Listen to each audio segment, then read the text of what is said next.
Welcome to Game of the Month, the only series that never got a release outside of Japan. I've got a weird relationship with RPGs, because on the one hand, Deltarune is one of my favorite franchises of all time, but on the other, if you put a gun to my head and told me to play Octopath Traveler, I would pull the trigger for you. I think Deltarune gets a pass because the combat is more than just taking turns doing attacks, the overworlds are fun, and the characters are interesting, which urges me to actually give a shit about all of the dialogue. But this isn't a Deltarune video, that would be down the hall and to the left. I think my problems with most RPGs stem from the combat being repetitive and or the dialogue being monotonous. I've tried time and time again to get into Persona 5, but as much as I love sleuthing through... Thank you, Steam. As much as I love sleuthing through palaces and fighting brain demons, it doesn't change the fact that half the game is going to school, doing chores, and reading. I'm being an asshole, but jokes aside, my distaste has nothing to do with the game's quality.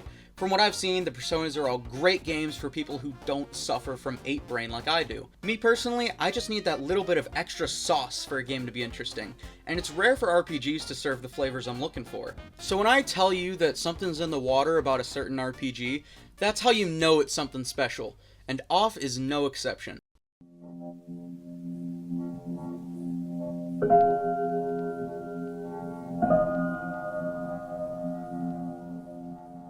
Off est sorti en 2008 en français, localized to English in 2011, and remade in 2025. For the purposes of this video, I'll only be focusing on the remake.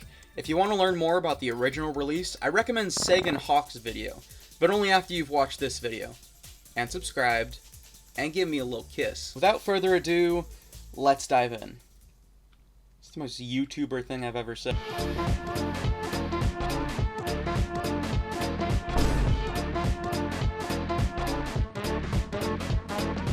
Off is one of the most surreal games I've ever played.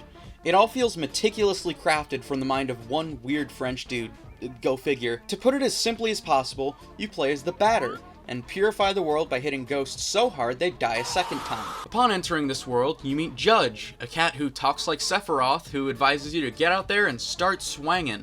Along the way, you'll recruit such party members as Circle, Ring, and Orb. Are they symbolic? Do they represent the Holy Trinity? Are they just fucking circles? Who's to say? The premise is very simple, but it's within that simplicity that a bunch of details really get to shine. The game has like 3 different art styles depending on if you're walking, swanging, or being told about your environment in these textbook segments.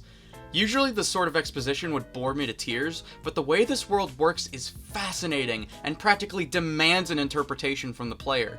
The mines are used to collect smoke, which ironically serves as breathable air for all of the Twitch emotes in this world. Cows get split in half and extracted for metal, human corpses are harvested for sugar, which the employees require to keep morale high.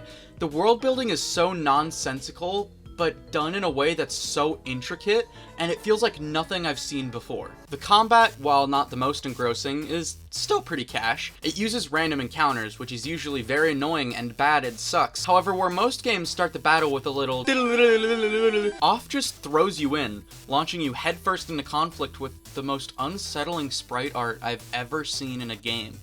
It almost works as a jump scare from that angle, and I kinda love it. Instead of the traditional turn-based combat, each member has a bar that automatically fills up, allowing you to act once it's full.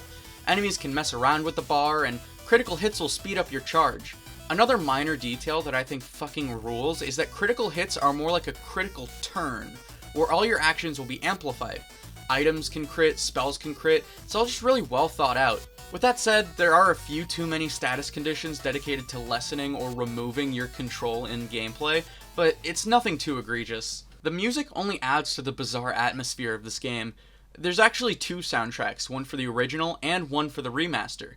Notably, it features new tracks with the combined talent of musician Camellia,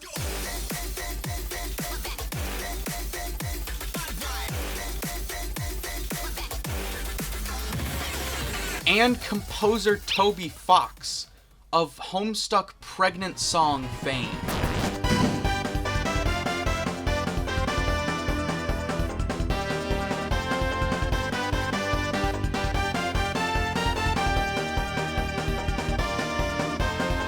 they take these two juggernauts and Dragon Ball fusion dance them together to make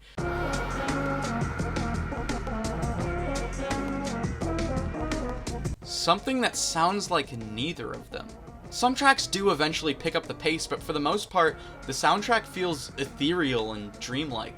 It only adds to this growing sense of, what the fuck am I playing?